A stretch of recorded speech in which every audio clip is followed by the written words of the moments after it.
you see divorce in your future and there's a house involved, pressure can build faster than you expect. Trying to figure out what to do with a house during divorce, whether you're separated or already filing, is where most people feel overwhelmed. Often because uncertainty, fear, or emotional exhaustion start creeping in. And when the house is the largest shared asset, it becomes the focal point for decisions that feel urgent, even when they shouldn't be. This is where I see people make choices they regret later, not because they were careless, but because they were trying to regain stability during one of the most disruptive moments of their lives. What often happens next is the house starts to feel like a problem that needs to be removed from the equation.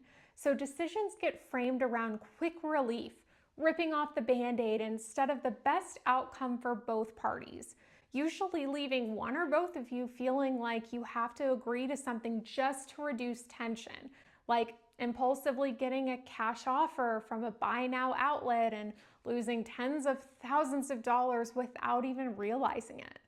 As hard as it can be, it's worthwhile to take a beat, to breathe and think. Your choices are: sell it. This can be done quickly without sacrificing too much. Have one person stay. This can be done with or without the other signing away their portion of ownership. Or agree to sell at a future time and rent it out in the meantime.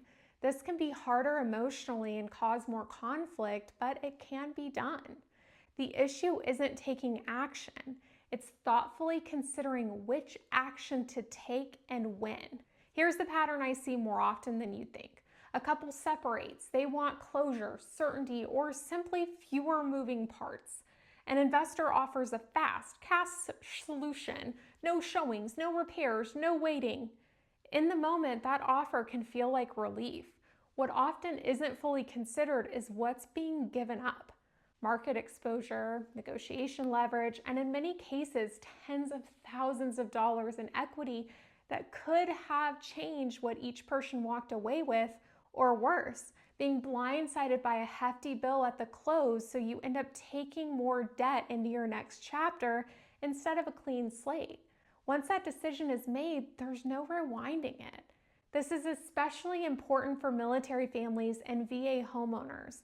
PCS timelines, VA loan rules, entitlement, and future eligibility all add layers that don't show up in generic advice. Those layers can quietly affect what options you actually have, not just right now, but after the divorce when you're trying to rebuild. The goal isn't to muscle your way through forcing one path or the other. It's to try and see past the emotional weight of grief and maybe anger so you can properly evaluate what each path actually costs you, financially and strategically, both now and in the future, before you choose one. Some decisions offer flexibility, others don't. Divorce and real estate decisions affect both military and civilian homeowners nationwide, but VA loans, PCS timing, and entitlement rules can add complexity for military families. Understanding how divorce impacts homeownership, VA loan eligibility, and selling options, especially in markets like the Phoenix metropolitan area, is critical before making irreversible decisions. Yes, the house can start to feel like a hot potato. You have to do something right away so you don't get burned. But when things move too fast, you lose. A calmer approach doesn't mean dragging the process out. It means slowing down just enough to understand the consequences before they're locked in.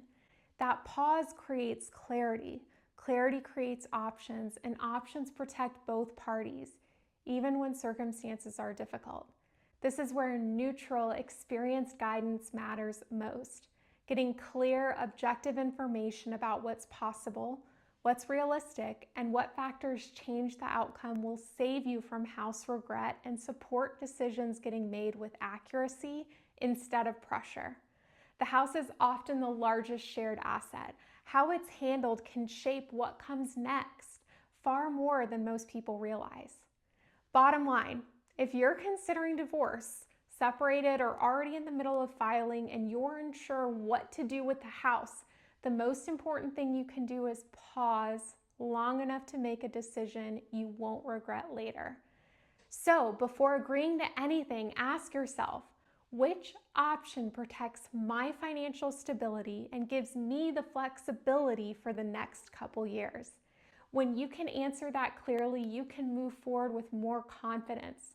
The goal isn't just to get through divorce, it's to protect your ability to ensure stability, clarity, and keep your options intact as you move into this next chapter. My name is Julie Calza. I lead the Calzaco team here in the Phoenix metropolitan area, and we've helped hundreds of families navigate their real estate decisions through divorce with clarity and neutrality.